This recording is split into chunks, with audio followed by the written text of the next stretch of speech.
L'ex-présidente argentine Cristina Kirchner, déjà condamnée à de la prison à domicile et inéligible, est jugée depuis jeudi dans un procès phare de corruption présumée, un jalon de plus dans le crépuscule de cette figure politique dominante pendant 20 ans.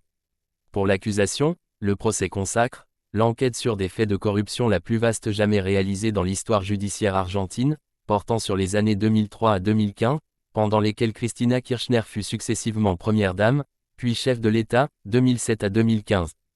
Un show judiciaire, a-t-elle dénoncé sur X à l'ouverture du procès, qui se fera essentiellement en visioconférence. Une opérette, un cirque, visant à détourner l'attention des réformes ultralibérales sur le droit du travail et les retraites que prépare le gouvernement de Javier Milei. Je n'ai pas peur, je sais que l'histoire, comme toujours, remettra les choses à leur place. Reste qu'après une condamnation déjà en juin, un revers de son camp aux législatives d'octobre, à présent un procès marathon de plusieurs mois voué à un fort écho.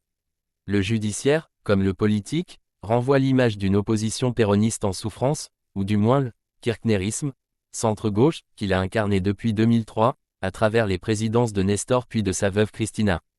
Cristina Kirchner, 72 ans, est poursuivie, avec une pléiade d'ex-fonctionnaires et entrepreneurs, 87 prévenus au total, pour association illicite et corruption, passive ou active. Le procès dit des Quadernos tire son nom de cahier où un chauffeur de ministère notait méticuleusement des allées et venues d'enveloppes ou sacs de liquide, depuis des entreprises, de BTP surtout, vers des membres du pouvoir de deuxième ou troisième rang. Parmi lesquels, tout de même, un ex-ministre et des sous-secrétaires d'État. La première audience, jeudi, était consacrée à la longue énumération de ces allées et venues, plus de 200. Pour l'accusation, l'instruction a mis au jour un réseau de collecte de fonds pour des accords avec d'importantes entreprises. Un système de bénéfices réciproques, avec pour contrepartie des marchés publics.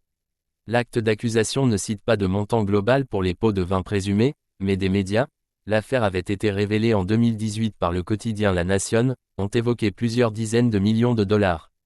Selon qu'elle est reconnue coupable de corruption passive ou de chef d'organisation illicite, Cristina Kirchner encourt jusqu'à 6 ou 10 ans de prison.